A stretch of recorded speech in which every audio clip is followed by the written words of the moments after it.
Harry Potter, reboot. Stargate, reboot. Legally Blonde, reboot. RoboCop, reboot. It is the era of reboots, which we will get into this episode later on. Welcome everybody to another episode of Lights Camera Rant. As always, I appreciate every single person who's here, who's coming back, and who's a new viewer, which, hi, welcome, and I hope you enjoy your stay. And as always, I am drinking a very nice, actually Jameson this time. Last week was Johnny Walker. This time's Jameson. Ah, that's the good shit. 100%. So we are going to be looking at the latest in pop culture news. We're going to be looking at Harry Potter getting a reboot, the latest episode of Mandalorian, and the Apple's Tetris movie, which surprisingly was really, really good. But I will get into the downsides of that. Before anything, you guys know exactly what's coming up. Welcome to the Lights, Camera, Rant podcast. Your source for the latest on movies, TV shows, and video games. Get ready for ranting, raving, and reviewing. Here is your host, Lee. So I never get tired of that intro. I never get tired. And I have to let everybody know that thank you very much for tuning in for this episode. But please tune in next week because it will be the 100th episode of Lights, Camera, Rant. I can't believe we've already hit that mark. That we're already there, like 100 episodes. I can honestly tell you, I cannot fathom the fact that I ever thought I'd get to this far. But hey, here we are. And I have a lovely guest who's going to be joining me as well, Zach from the Nerd Dose podcast. He'll be joining me for the episode. I thought, well, look, the Nerd Dose podcast was the very first international guest I've ever had.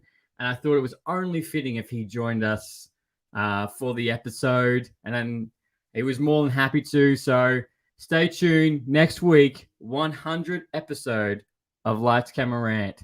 So definitely tune in and don't miss a single beat. And thank you very much, Jacqueline. I do really appreciate that. Thank you very much on YouTube. Really appreciate that. Yes, so as I said, I can't fathom the fact that we've reached 100 episodes. It was only a pipe dream of me trying to write down, go, shit, what am I going to do for the very first episode? How am I going to do the rest? And here we are. And every single person who's guest on this podcast has been fantastic. And they've always had an open door to come right back every single time. So it's been a fantastic journey. So definitely stay tuned. So guys, let's dive into the latest pop culture news that we've gone from the past week. Because, well, look, how can I start this? We've got some really good announcements. It's like, yay! And then we've got some other announcements. So I'm like, why? Just why is the biggest question ever? And like, why is that happening? And yeah.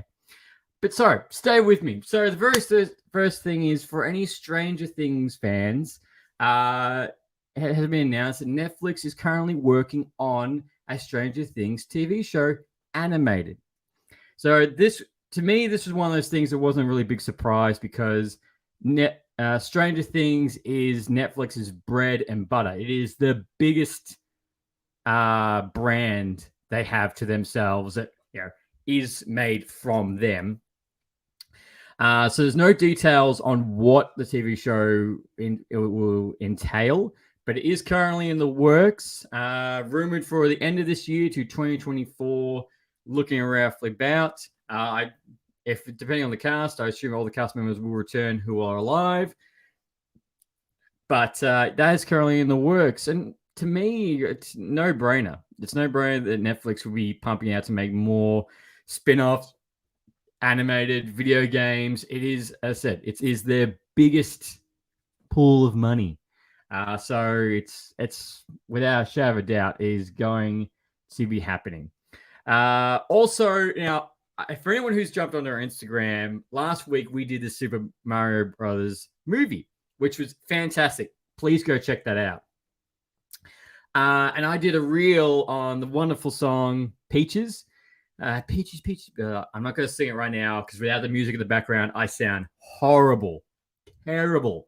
But I didn't know this, but I saw that it is possible that because of that song, it is allowed to be entered in the Best Original Song Oscar category at the Oscars this year. Oh, I think it's next year now.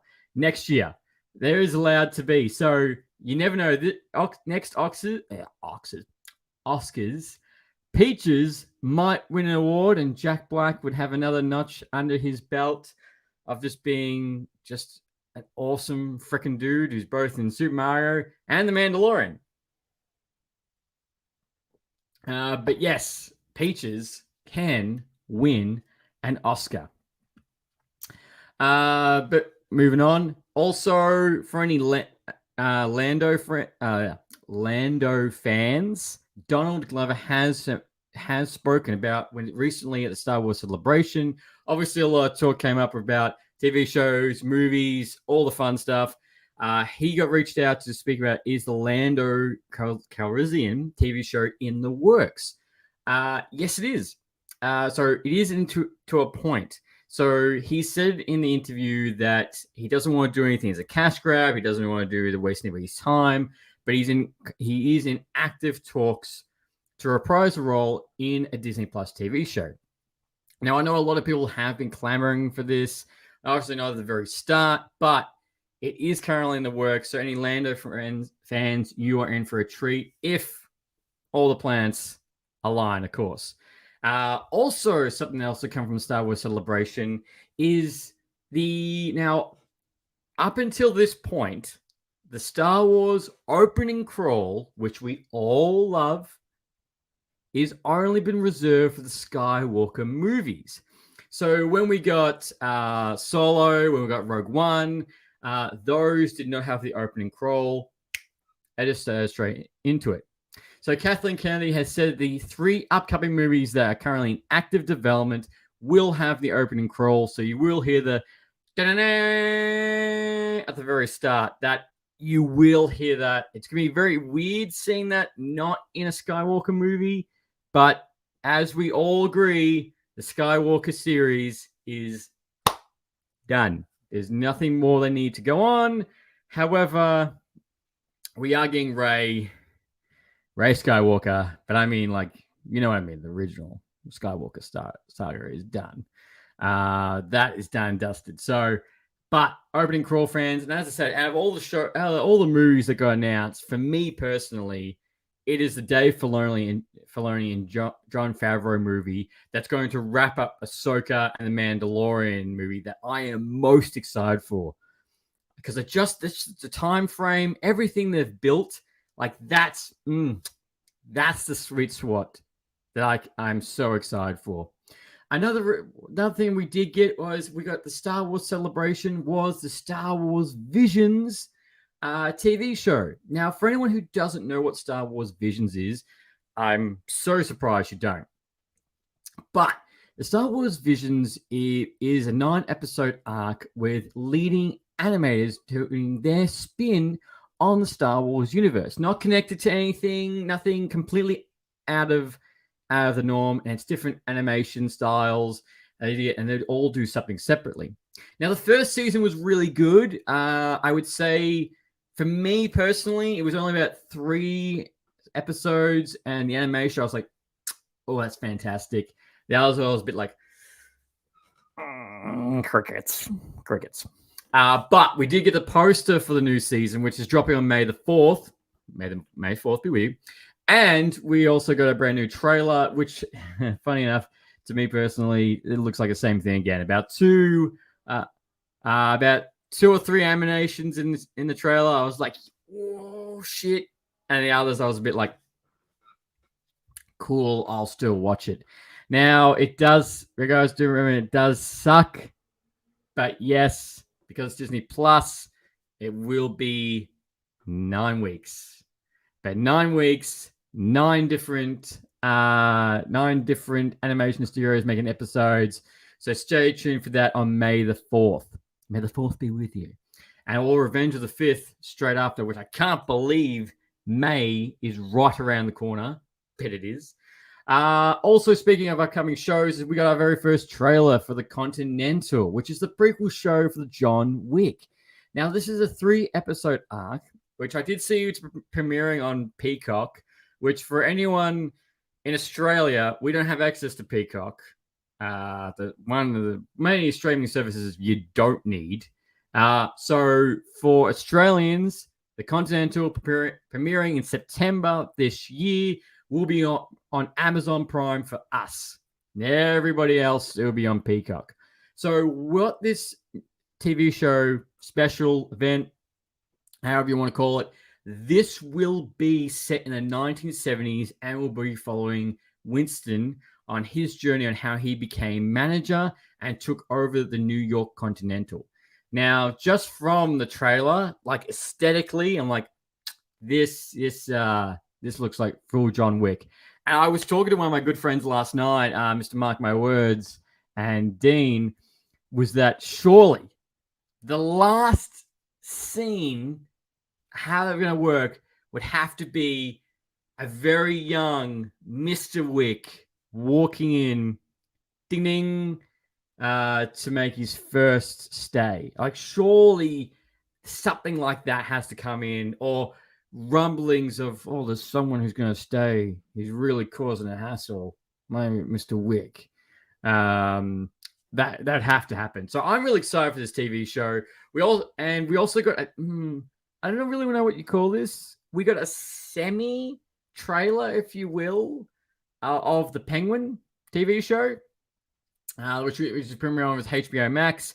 For us Australians, that will be binge, which no one chooses to have a binge account in Australia. It's only because of Last of Us. And it was the Zack Snyder Justice League that we had to use binge for. No one else in Australia uses binge. But you have to for those particular shows, unfortunately. But yeah, we got a semi trailer. It was pretty much nothing like, oh, that's cool. To me, it was just like kind of beat for beat. I'm like, I know what's going on, but I would rather have a full trailer of the whole thing. Yes. Yes. I would love to get a full trailer of the Penguin TV show. Apparently, also, one of the showrunners did mention that the other TV show that's also was rumored to be in the works is still in the works, which is the Arkham Asylum TV show, which Matt Reeves was working on. Now, there was a whole mix of things at the time between the Penguin TV show, Batman 2, Arkham TV show, and there was another. There was meant to be another Jim Gordon TV show as well, but it kind of just went, here you go. Wait a minute, let's Penguin and just this. But the Arkham TV show is still in the works, which would be fantastic. And I'm so pumped for the Penguin TV show when that fully drops, because it feels so far away until we get the Batman 2, which again, all we've got is the title. That is it. Nothing else. No poster, no logo. It's just the Batman 2. That's it. Which I really hope they don't just call it the Batman 2. At least, same with Marvel, it's like, Captain America Winter Soldier, or Captain America Civil War. I hope they do something like that. Do something like that instead of just Batman 2. Because that would be fantastic. But yes, we did get that also in the past week. Now, also, Marvel fans. Now, we got treated this week to two bits of news. One, in Deadpool, three bits of news. In Deadpool 3, Vanessa and Colossus have confirmed that they will be returning They will be returning to their roles in Deadpool 3, which is fantastic, especially given the fact that Vanessa died. Spoil it. Vanessa died in the last Deadpool, so it's going to be interesting how she's going to pop up. Obviously, Ryan Reynolds' Deadpool is going to have the time device from Cable, so we will see that. But yeah, they're both coming out. That's fantastic. Again, Deadpool 3 is shaping up to be a massive movie and so intertwined into both the X-Men universe and the Disney Marvel, the Loki TV show. This movie is almost going to become an event in itself, which I honestly can't wait. Now, another tidbit of news is that apparently Blade. Now, there's been a lot of controversy about Blade between delay, the director dropping out, script changes. It's not had a smooth sailing as it should. But a rumor is now this is a big controversial was whether or not Blade was going to be PG or R. Now, the original Blade movies, they were MA, and they had to be. Like, there was no way you get PG with Wesley Snipes. No way. Sorry, excuse me. But apparently, Marvel is going full in, and Blade will get the R rating, which would mark there is currently 2 movies in the MCU that will have that rating, which is Blade and Deadpool 3. Deadpool 3 is confirmed it will have an R rating. It has to be. You can't do anything shorter than that. It has to be. But that is a little bit of news. That's fantastic. And Maya, she's a horror movie actress. She's apparently just joined the cast as well. She's kind of gaining a little bit of momentum at the moment with her most recent roles. I can't remember her last name, but she will be in the movie. So yeah, remember, September next year, we will be getting Blade with Mustafa Ali. I probably butchered his name terribly. But sorry for his name. Another thing we did on the past week is we got our very first trailer teaser for the Marvels that's coming out in November this year. Now, I did do a small little short about this trailer. Now, I've said in previous episodes, this isn't new. This isn't like anything in particular. I'm not overly excited for the Marvels. Like, don't get me wrong. Captain Marvel, the first one, was good, and she was good in Endgame.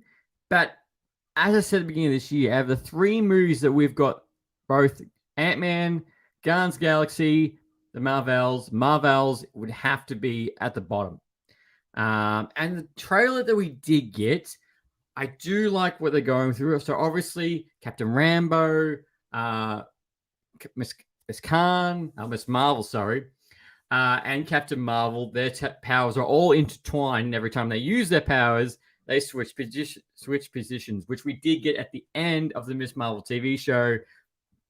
After credits scene, we did get.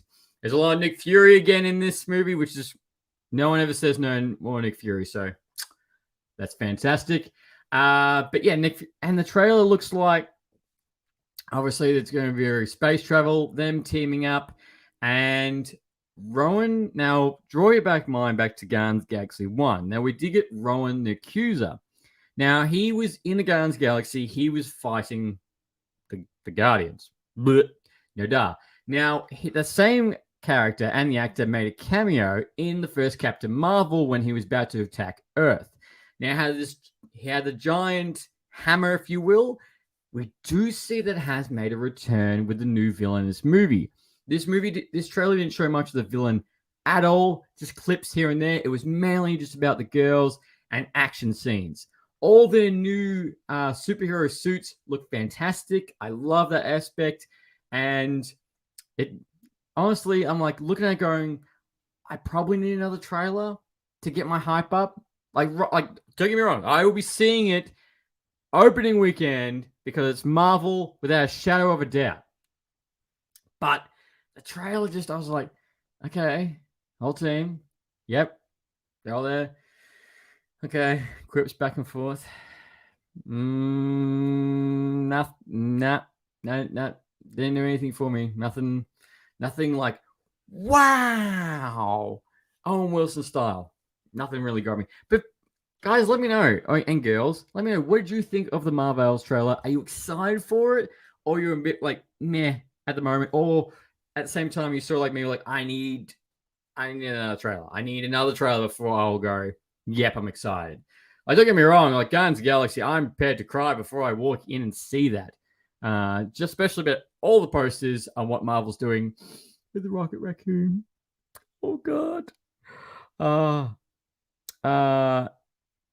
But yeah, I completely agree with you, Jacqueline on YouTube. It was a wow, but I need more. Yeah, same thing. I need more. I wouldn't call it a trailer. I call that a teaser trailer for the Marvels. I want to see a full trailer of the whole thing. But the thing is, the movie is so far away. It's in November, which originally was meant to come out in July. Yeah, it was, and which I did find at the very start to be very weird, because it was Feb Ant-Man, May Guardians of the Galaxy, and July Marvels, and then we had a 7-month gap between Marvel movies, which I think is the longest gap we've had since the very start. So give me a full trailer of the Marvels before I be like, yes, I am in. Now, yes, this little bit of news has got a lot of fans up in arms, because HBO Max has announced they are currently working on a Harry Potter TV show that will be appearing on HBO Max. And at first I was like, okay, so maybe they'll do a prequel, maybe they'll do The Cursed Child.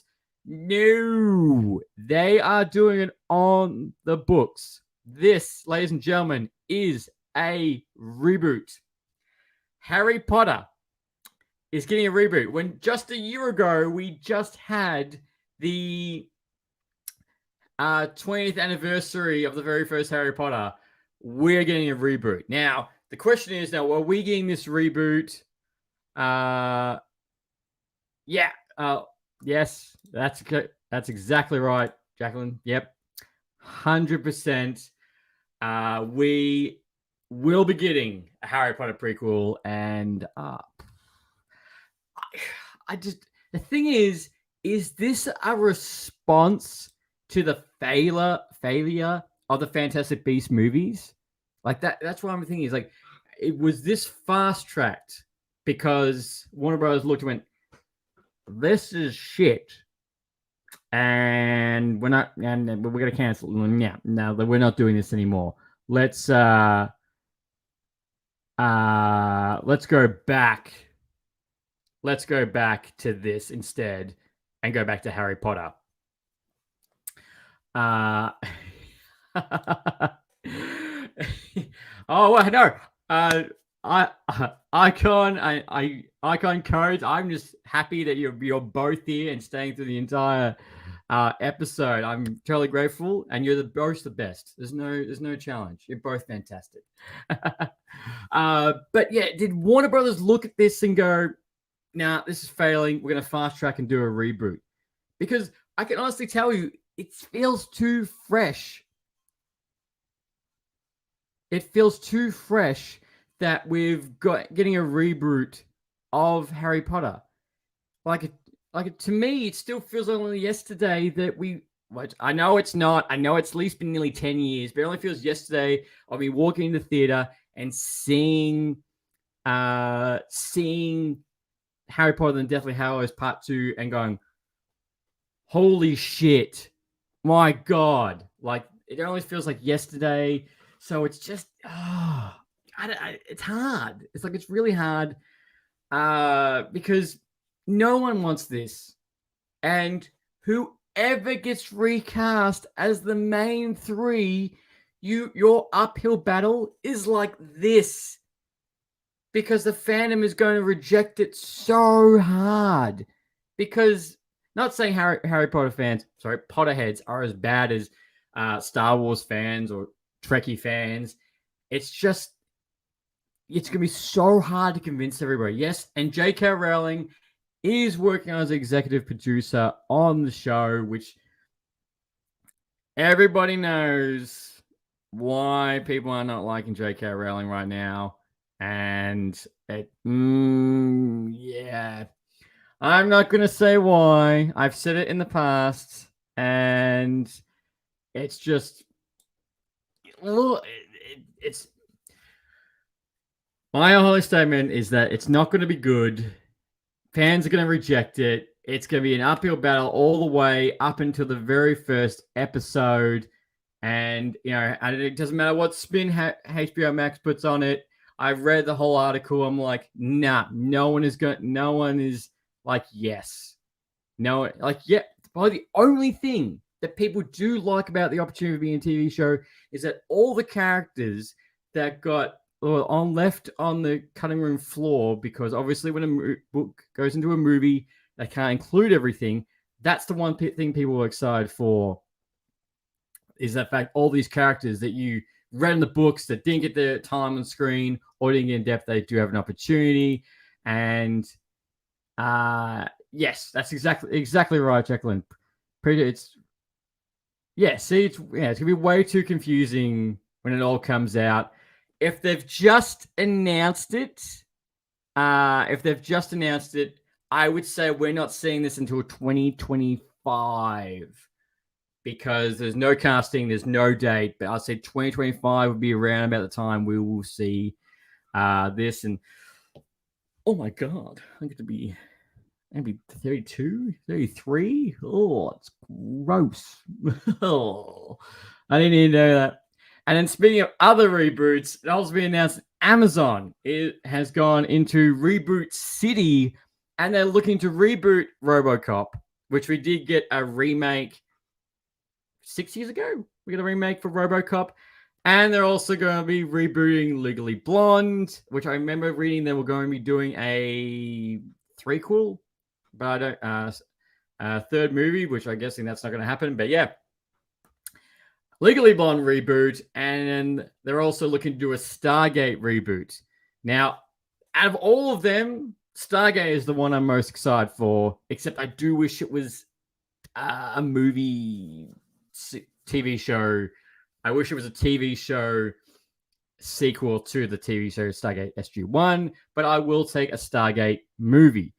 But tell me, is originality dead?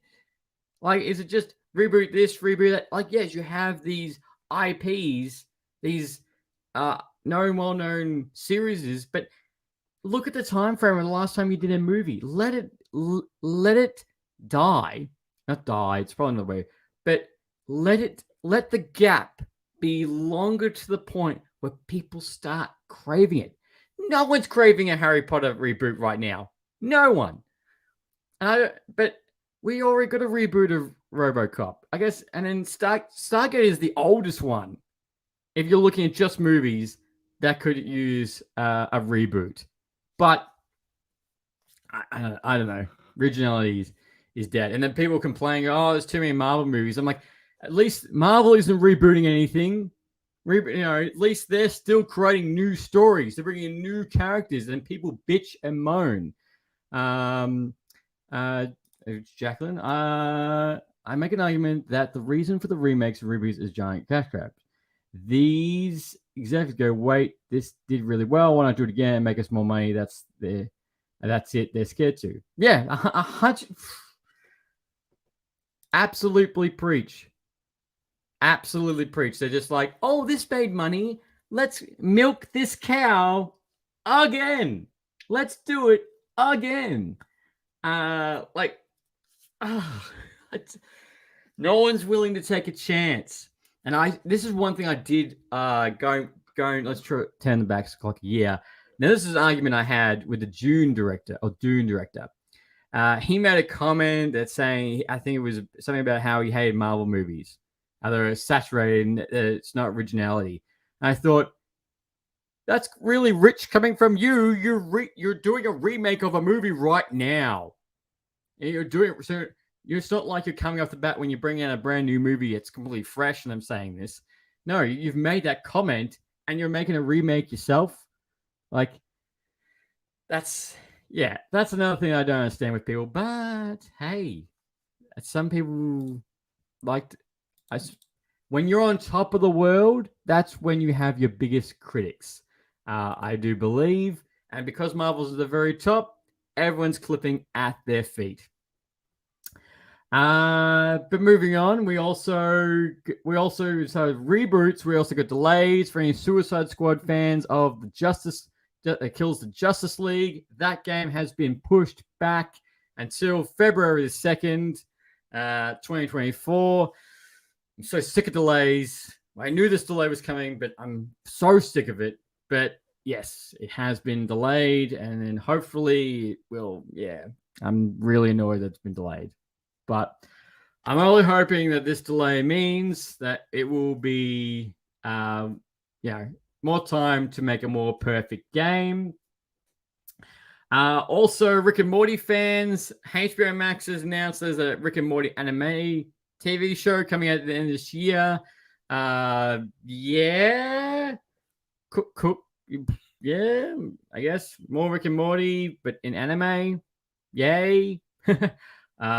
Cool, I guess. I'm not overly excited. I'm just kind of like, why? This is my biggest question on why we're getting Rick and Morty anime, but hey, we will.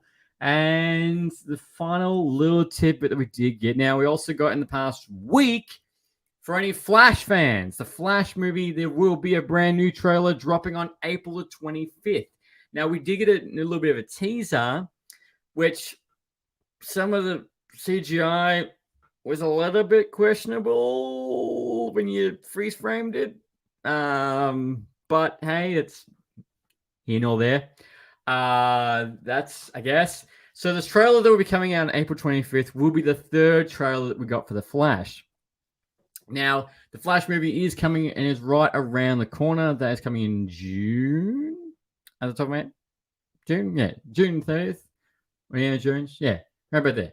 And obviously, this is the DC's version of the Doctor Strange in the Multiverse of Madness that we will get to see. And it's going to be this is a weird thing.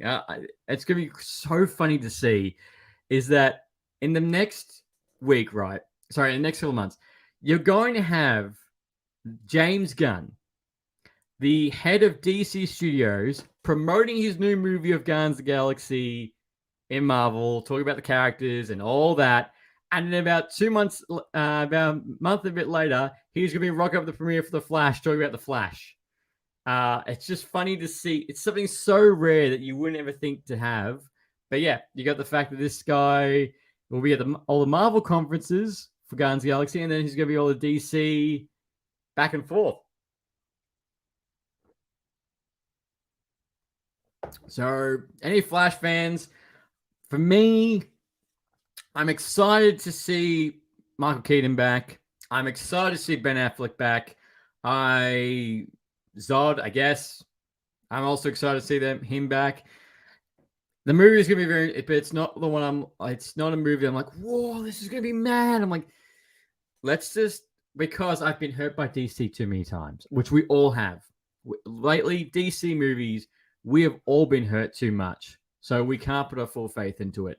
And as I mentioned, just right around the corner after Flash, we do get Indiana Jones and the Dial of Destiny, which I am pumped for that.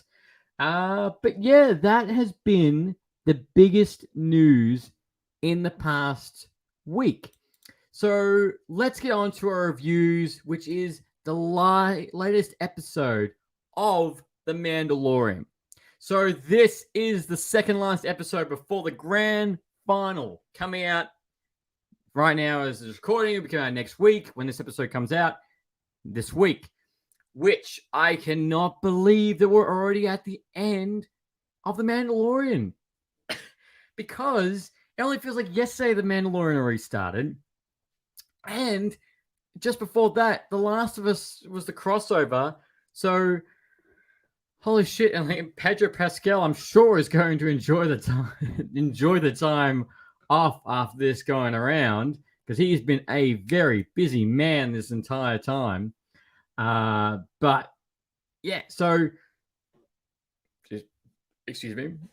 It's just scary of coming to an end. Now, so the last few episodes of The Mandalorian arguably can feel like they've been that's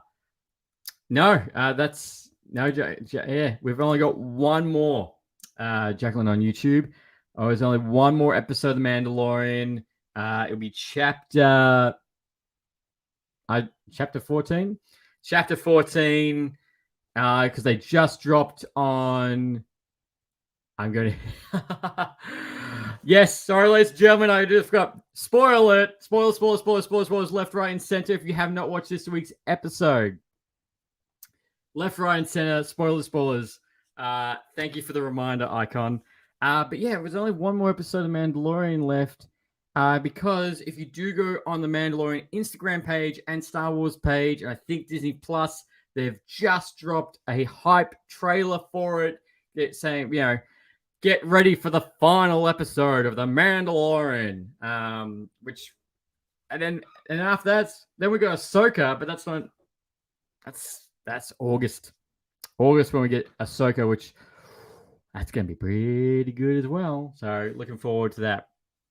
So this episode of The Mandalorian was called The Spies. Now, from last week, we did see that Bo-Katan now has the Darksaber.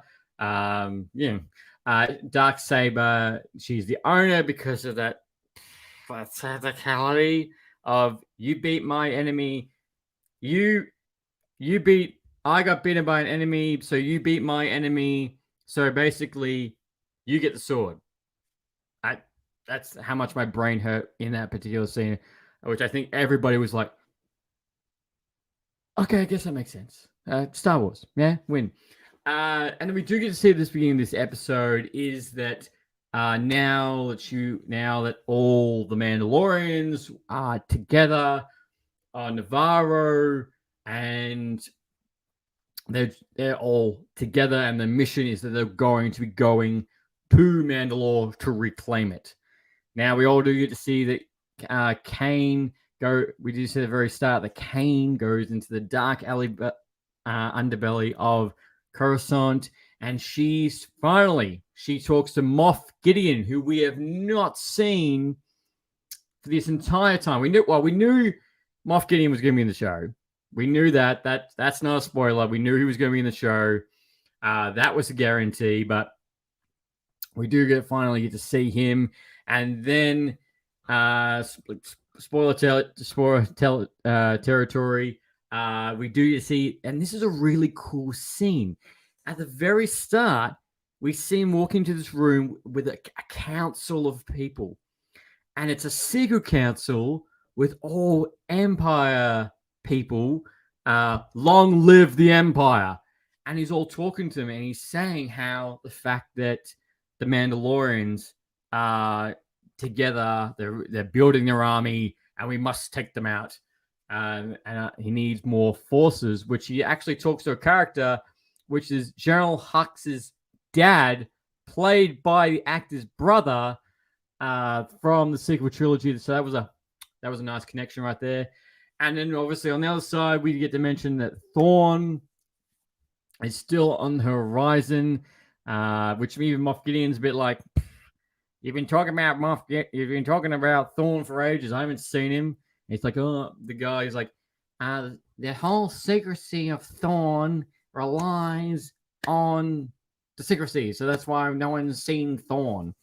But we will be getting him in the Ahsoka TV show. He will be making his grand appearance, which he is meant to be the heir to the Empire. We will be getting that as well. And we get to see that Moff Gideon really doesn't like Mandalorians and wants to wipe them out once and for all, which he does get his forces. Now, if we flip and turn around, we do get to see all the Mandalorians are talking about they now must assemble a team to go take Mandalore. some will be staying up and above because you got to remember with Mandalorian, because it's been bombed, it's off its axis, and between the surface and between in space, they can't talk to each other because of the electrical storm, because of how ruined the planet is. So then we do get to see that they form up, they team, and they go to the surface. Now they do bump into a couple of more Mandalorians that have been living on Mandalore in this entire time, which they pledge their allegiance to Bo-Katan. And she talks about how the last days of Mandalore and how Moff Gideon got the Darksaber in the end, so it fills in that gap. And Grogu gets his own little mech suit. He gets a little into, which made me think of Ninja Turtles, with Shredder and he's the alien form. I thought that was a fun scene, and they start going onto Mandalore. And as they go deeper and deeper into it, because they're going to the Forge, which we do see the armorer who has joined the team. She obviously, we've seen her make this in the cave. We've seen her do this in Navarro. We saw her do this on the space station, which is basically where she makes everything. And we do get to see that they're going into that. And as they go deeper, they get attacked by stormtroopers of man wearing Beskar armor, Mandalorian people.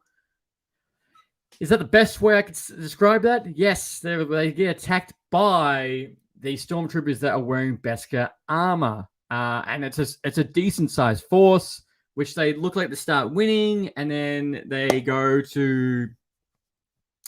start following them, and they find this Empire station built facility, which they get trapped. Of course, they get trapped, and Moff Gideon rocks up, and he's wearing Beskar armor now. He has been using the planet and getting the resources of Beskar and been making these new stormtroopers. So not only does he really hate Mandalorians and sees it as a complete threat to the Empire, but he uses their metal to make a new army after what happened at the end of episode 2 with his Terminator stormtroopers. That's how he gets. That's what he does. And I thought, oh shit. So this episode has so much action. The drama is high. The ending, what happens right at the ending, is so good. Which I will leave that one out for anyone who hasn't watched it. Definitely get the ending. You're just like, holy. That's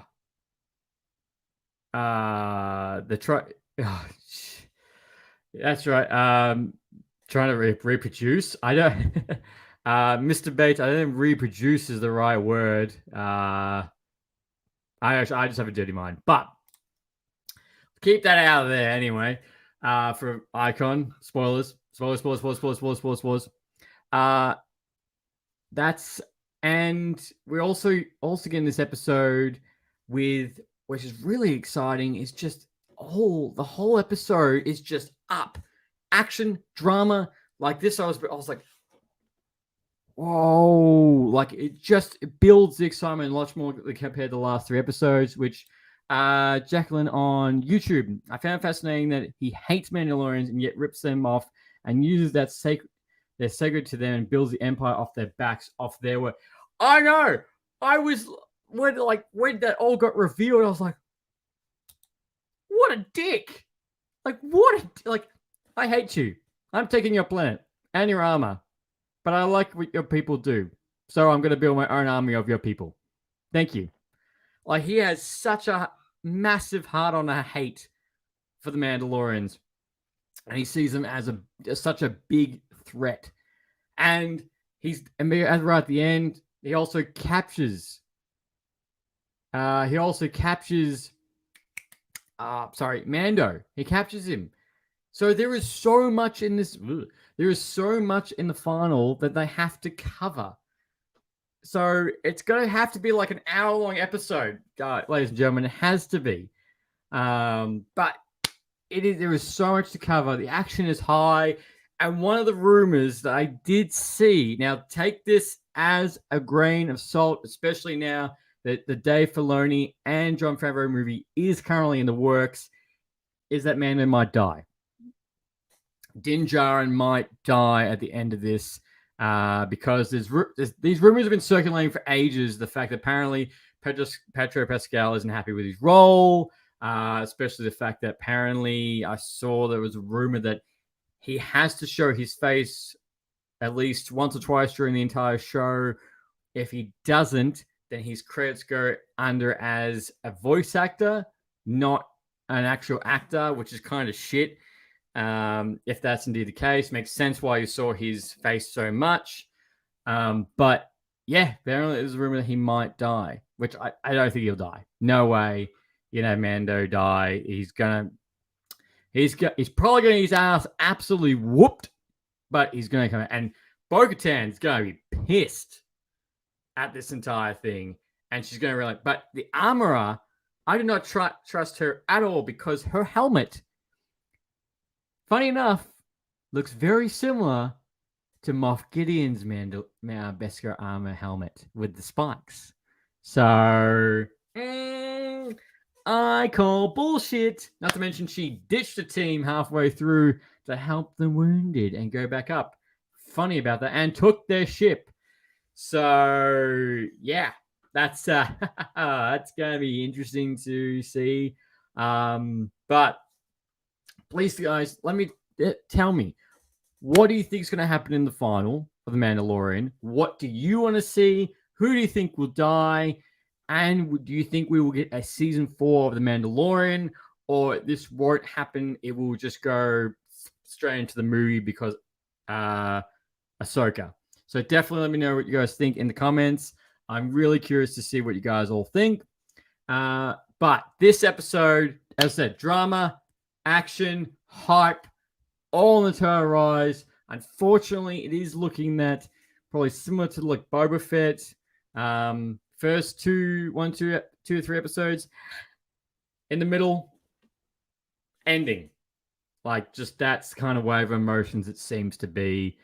If you look at the hype train doesn't stay for the entire time. That's yeah, well, yeah, 100%, Mr. Betts. It will definitely do. The final will set up Ahsoka. Without that is an utter guarantee. I wonder if it's a stretch if we'll get a picture of Thorn. I wonder if he'll be like a reveal right at the end after everything that happens. I wonder if the Thorn. But we won't be no Luke this time. No Luke Skywalker coming to save the day. So, guys, we're going to move on to the movie review, which is Tetris. Now, Tetris. This movie I do wish was in theaters. Unfortunately, it's only on. 100%, Mr. Betts. Ahsoka will set up the Filoni movie. Interesting enough, I wonder if we'll get a season 2 before the movie of Ahsoka, because I know everyone's going to love that, especially Rebels fans. You're in for such a treat. But I wonder if that's going to happen. So, yeah, the Tetris movie. So this appeared on Apple TV. Now, if I wasn't watching Ted Lasso, I would not have Apple TV at all. There is nothing, for me personally, there is nothing on there that I'm super excited for. I was really looking forward to getting rid of I'm getting rid of Apple TV as soon as Ted Lasso is done, which I did watch the last episode of Ted Lasso. If you're not watching Ted Lasso at the moment, you really need to. It is such a good show. Every week, beat for beat for beat, it stays at that level. I cannot praise Ted Lasso enough. But I haven't reviewed that this week because I thought, well, we're getting close to The Mandalorian, Tetris, that we will obviously review Ted Lasso when it comes to the end as well. Now, this movie, for any video game fans, I highly recommend this movie because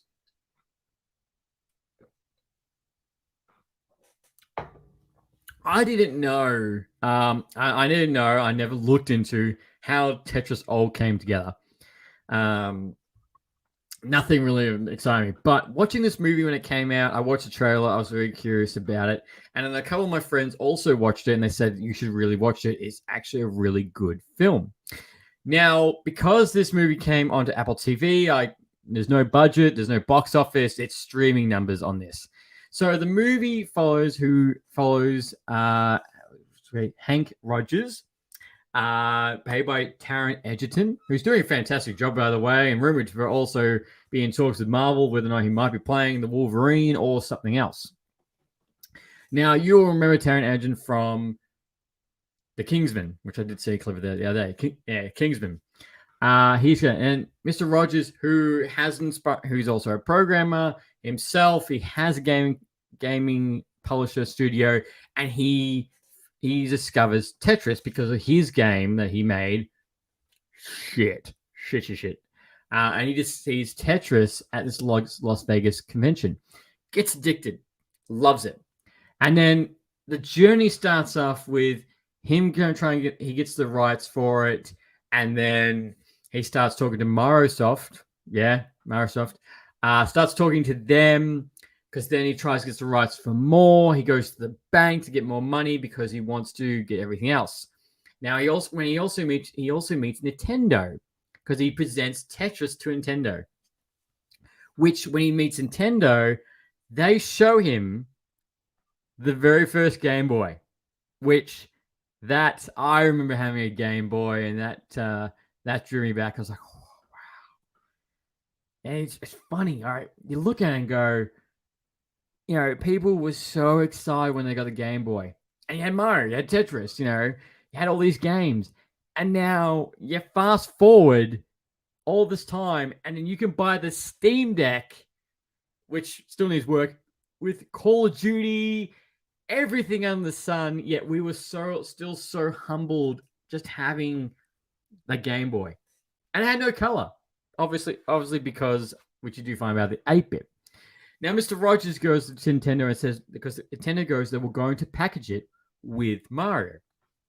Which I didn't know this, but Rogers was the one who was like, no, package this with Tetris, because Tetris is all ages. And because they did that, that is why Tetris is one of the highest grossing games of all time. That's why there is so many different versions of it. It's been copied 1,000 times.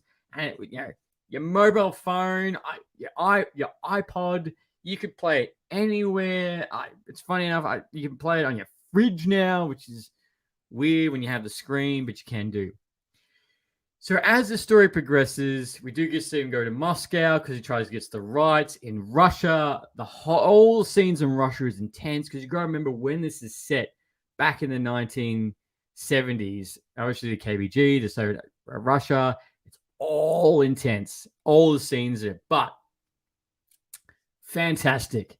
Fantastic to see, and the intensity of what this one man did to get these rights.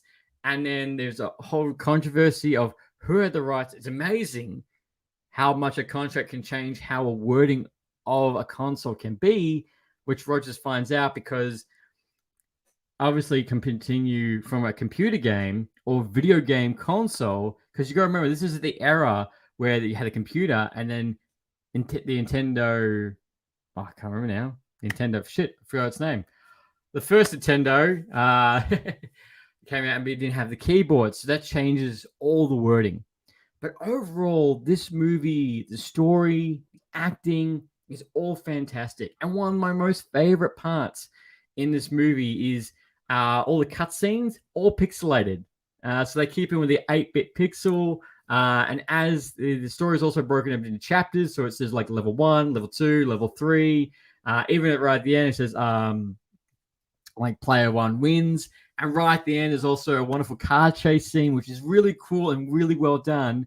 That in this car chase scene, as the cars bang into the wall and everything, changes into 8-bit as it gets covered. It gets changed into 8-bit and it gets all pixelated. And then when they get bumped, it comes out again.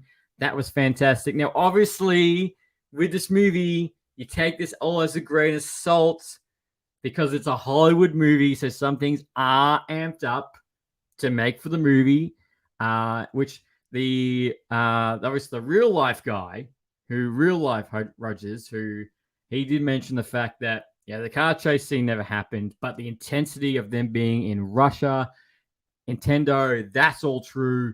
Probably 70% of the movie is accurate. But honestly, I'd highly recommend this movie for anyone who's looking for a doco kind of thing. Anyone who's a video game fan, anyone who's looking for, like, the movie does go for 118 minutes. So it is a bit of a sit down, for obvious reasons. But I do highly recommend that to watch it. And it's, overall, it's a solid film. It's funny and you're going to love it, especially for nostalgia heartstrings. You do feel it. And right at the end, it's just fantastic. And they also do a little bit and tell you what was true and what wasn't. So Tetris movie, approval, 100% here from Lights, Camera, Rant. Would recommend it. And that is my review of the Tetris movie. So, ladies and gentlemen, boys and girls, I would like to say thank you very much for tuning with this episode. As always, thank you for everyone coming past. Absolute pleasure. And please like, share, all that fun stuff, especially if you come to the end. And as I said, reach out to me on Instagram, Twitter, anything on my socials. You want to chat about Mandalorian, more Tetris, Harry Potter, how it's Reboot City, any of that, I'm all up for. Wouldn't miss it for the world. And definitely tune in next week for the 100th episode of Lights, Camera, Rant. And until next time, happy ranting. Thanks for listening to Lights, Camera, Rant. If you like the show, don't forget to subscribe so you don't miss a single episode. While you're at it, leave us a rating and review, and be sure to tell your friends. Until next time, happy ranting.